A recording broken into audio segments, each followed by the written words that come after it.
أعوذ بالله من الشيطان الرجيم بسم الله الرحمن الرحيم وتعاونوا على البر والتقوى ولا تعاونوا على الإثم والعدوان أو كما قال رسول الله صلى الله عليه وسلم الناس من ينفع الناس. محترم صدر سے ولسی خیگڑا کوریا، محترم سیکرٹری سے فلاحی تنظیم کالا خیل اور محترمین د لزار ویلفیر ارگنایزیشن کنډاوپټي باشندگانو، ممبرانو، ذمہدارانو او نور مشرانو کشرانو، السلام علیکم. د ټول نه مخکې مونږ ټول تاسو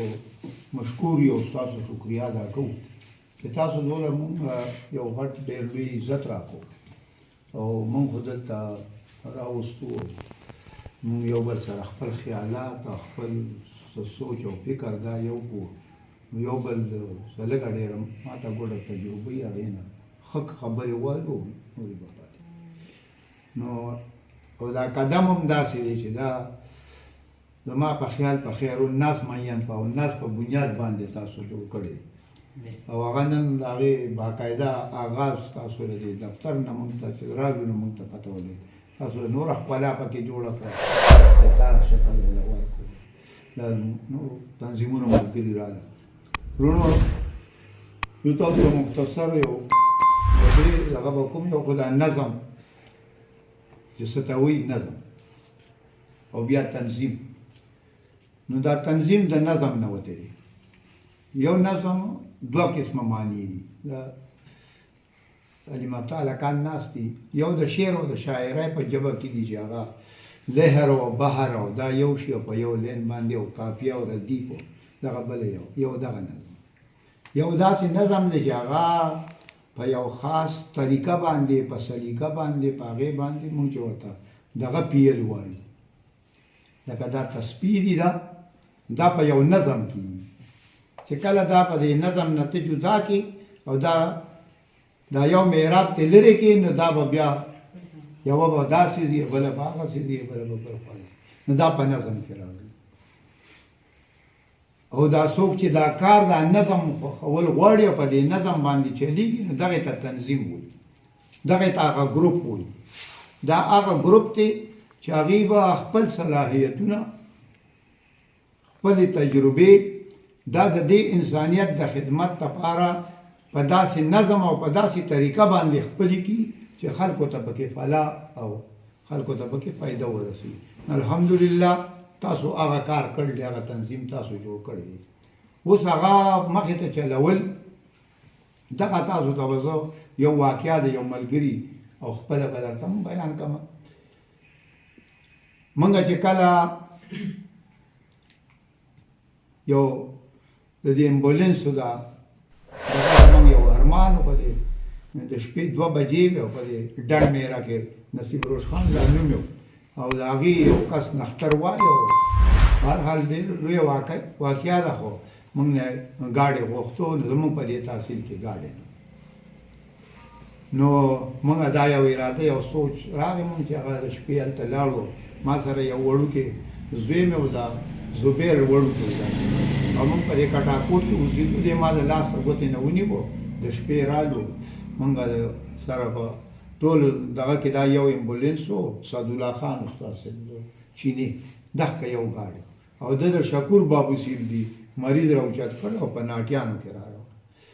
چې راغی او مونږ دغلته ولاړو د رازق لالا نوم یې دا خبره تاسو ته دې لپاره کوم چې تاسو ته مخکې ته به خبره راځي نو بیا چې تاسو ذهن صفایي. نو هغه د شپې ټیم و نو هغه د جومات ته تهجدو له راتلو او موږ د پلار زوی د کټاکور نه راکوز شوو دې سړک کې هغه ته ولاړو. رابطه به ونه هغه وایي چې استاد صاحب ما ته ګورې ځای نه دي معلوم خو ما ته لړه وه ډېره زیاته او موږ ورته روډ کې ولاړو. نو چې هغه تلو نو ما ته بله که استاد صاحب وایي تاسو څه کوئ دا وخت مونږ خو څه کار دی؟ وایي نه نه که نه څه کار دی؟ مې ته څه دی؟ زه خو جومات ته ځم مانځله مې ښه ښه. نو وایي څه کار؟ مې یاره مونږ خو دغسې یو کار دی دې کې جوړ دی امبولینس راغی راورسېدم ته ودرېد. نو ما ته وایي دا تاسو څه کوئ؟ ما دا د شپې څه خدمت کوو. یاره تاسو له څه درکوي؟ دا خبره مې دی پوه. نو ما موږ دا چاته څه وایم خو دا موږ له ډېر څه راکوي ویسې تقریبا موږ په یرغونو په نو هغه بهرحال موږ خو بیا ګاډي ته وختو ولاړو څنګه پول ته مریض راغی بیا څه ورځې پس د ریاض حاجي صاحب راته تپوس کو لکه استاد صاحب وي ما ته دغه یو بیا هغه وایي چې ولکه دوی له خو یاره د شپې ډېرې غټې پیسې ورکوي او ګوره دې پلار او دوی د شپې دلته ولاړو دغسې ګاډی راغی او دوی وایي چې په کروړه دا دوی ځکه خوشي وي ما ورته وایم حاجي صاحب د دې خو زما په اخلاص ما مقصد مې دا دی نو د دې د لکاوه د ویش او د څلوېښتو د دې دغه نشته الله تعالی بې درېغه ورکوي زما دا خبرې مقصد دا دی چې که تاسو پر خپل کار کې مخلص یې او په اخلاص سره دا کار خو خوښ دی نو بیا چاته به چې دی نو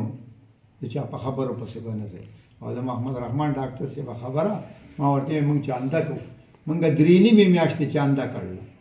د ایمبولنس نه او 8 لکه روپۍ ما دې بشیر جمع کړي حبیب الرحمن خان خدای پاک ته وبخښي اوس وفات شوی دی او زمونږ ډېر ښه مشر هم و د دوستانو نه د ډلې پرې ما ته یې اشرف ولي چې عمله دومره پیسې نه ورکوي سړی دا اوس ځان ولې شرموي ته چې دی نه کوي ما ورته ویل بادشاه بس الله تعالی به کوي ته په خدای یقین وکړه 3.5 میاشتې ملکا کې شپه چروړی کې شپه بل ځای کې شپه یو زوړ موټرسایکل زما سره یا ماخه ابا دا لوګي ویسته کله به راته وران وشو او منګه هغه الحمدلله کامیاب شوي وو نن یې په دې علاقه یې پوریا کې زموږ ورور ورته ناست یو د علاقې خدمت کوي مقصد مې دا دی تاسو پسې به خلک بیا به خبرې به کوي خو ګورې مخې ته به ځئ وروسته به درته نه ګورئ چې دا پلان کې ما پسې څه وي انشاءالله تاسو به کامیاب وئ دا پوریا او منګه چې دا ترقي په دې خواوشا ایریا کې نورو کلو په نسبت مونږ ته راځه زمونږ کلي ته راشه کوریا ته